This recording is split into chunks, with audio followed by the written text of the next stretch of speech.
ఎన్నికల ఏడాదిలో ఏపీ అడుగుపెట్టింది. 2024లో ఎవరి జాతకం ఏంటో తేలిపోనుంది. వైసీపీ వన్స్ మోర్ అంటుందా లేక టీడీపీ బౌన్స్ బ్యాక్ అవుతుందా అనేది మరికొన్ని నెలల్లోనే తేలనుంది. దీంతో రాబోయే ఎన్నికల్లో ఏపీ ప్రజలు ఎవరికి పట్టం కడతారు, ఎవరిని అధికారానికి దూరం పెడతారు అనేది ఆసక్తిగా మారింది. జనాల అభిప్రాయాలు ఎలా ఉన్నా ఎన్నికల్లో నెగ్గేందుకు ప్రధాన పార్టీలు తీవ్రంగా కసరత్తు చేస్తున్నాయి. ప్రజలకు ఇచ్చిన హామీలను నిలబెట్టుకోవడానికి సీఎం జగన్ ప్రయత్నిస్తుంటే సర్కార్ వైఫల్యాలను ఎండగట్టే పనిలో ప్రధాన ప్రతిపక్షం టీడీపీ ఉంది. సంక్షేమ పథకాల్లో ప్రధానమైన పెన్షన్ల పెంపు విషయంలో మాత్రం అవ్వాతాతలకు ఇచ్చిన మాటను నిలబెట్టుకున్నారు సీఎం జగన్. వృద్ధాప్య, వితంతు, చేయూత పెన్షన్లను దశల వారీగా 2024 వరకు 3,000కు పెంచుతామని 2019లో వాగ్దానం చేసిన జగన్ దాన్ని అమలు చేసి చూపించారు.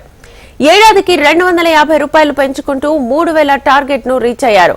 ప్రస్తుతం ఇస్తున్న 2,750 రూపాయలకు అదనంగా మరో 250 యాడ్ చేసి 3,000 ఇవ్వబోతున్నారు.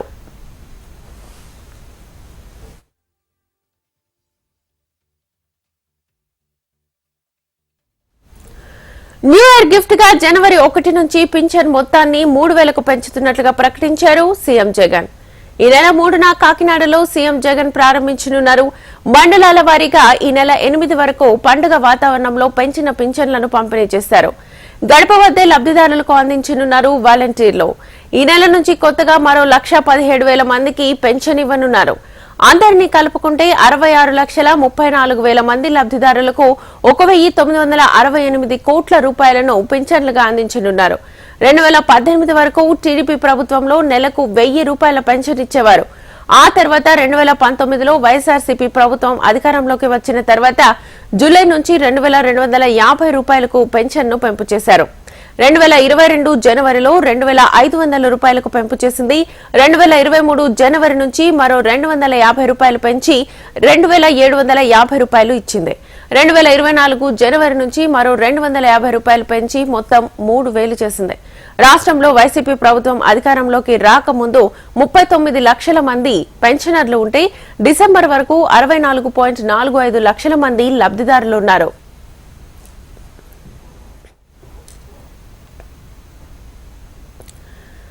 పెన్షన్ మొత్తాన్ని 2,750 రూపాయల నుంచి 3,000 రూపాయలకు పెంచిన నేపథ్యంలో లబ్దిదారులందరికీ సీఎం జగన్ ప్రత్యేకంగా లేఖ రాశారు.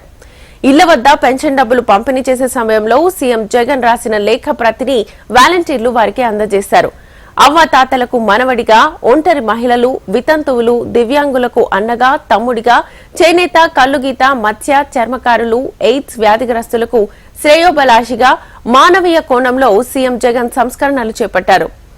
పెన్షన్ల కోసం దళారీలు, పైరవీకారుల చుట్టూ తిరగాల్సిన అవసరం లేకుండా పారదర్శకంగా అందేలా చేస్తున్నారు. అర్జీ పెట్టుకున్న 21 రోజుల్లోనే అర్హులకు పెన్షన్ కార్డులను మంజూరు చేస్తున్నారు. ఒక్క పెన్షన్ల కోసమే ప్రభుత్వం ఏటా 23,556 కోట్లు వెచ్చిస్తోంది. ముఖ్యమంత్రి జగన్ బాధ్యతలు చేపట్టిన నాటి నుంచి ఇప్పటి వరకు పెన్షన్ల రూపంలో 83,526 కోట్లను అందించినట్లుగా అధికారులు వెల్లడించారు.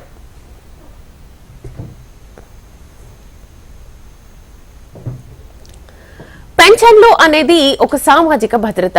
ఏ ఆధారము లేని అసహాయులకు ప్రభుత్వం కల్పించే ఆర్థిక భరోసా. సమాజంలో తోటివారితో సమానంగా గౌరవప్రదంగా బతికేందుకు పింఛన్దారులకు ప్రభుత్వం కల్పించే చేయూత. అందుకే వీరికి అందించే సంక్షేమాన్ని ఆర్థిక భారంగా చూడకుండా ఓ బాధ్యతగా అమలు చేశారు జగన్. అందుకే పెన్షన్ల పెంపుపై 2019లో ఇచ్చిన మాటను తూచా తప్పకుండా నిలబెట్టుకున్నారు. ఏ సాయం లేని వారిగా కుటుంబ వ్యక్తిగా మారారు. అయితే పెన్షన్ల కోసం ప్రతి ఏడాది 23,000 కోట్లు ఖర్చు చేస్తూ వారికి అండగా నిలబడ్డారు.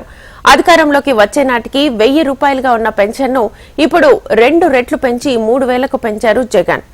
ఏపీ ఆర్థిక పరిస్థితి లోటులో ఉన్నా కరోనా లాంటి సంక్షోభ సమయంలోనూ పెన్షన్ల పంపిణీలో ఎలాంటి ఆటంకము లేకుండా అందజేశారు. ఎన్ని ఇబ్బందులు ఎదురైనా పెన్షనర్లకు పెద్దపీట వేశారు. అయితే ఇది ఎన్నికల ఏడాది కావడంతో మరోసారి జగన్ కు అవ్వాతాతల ఆశీర్వాదం ఉంటుందా?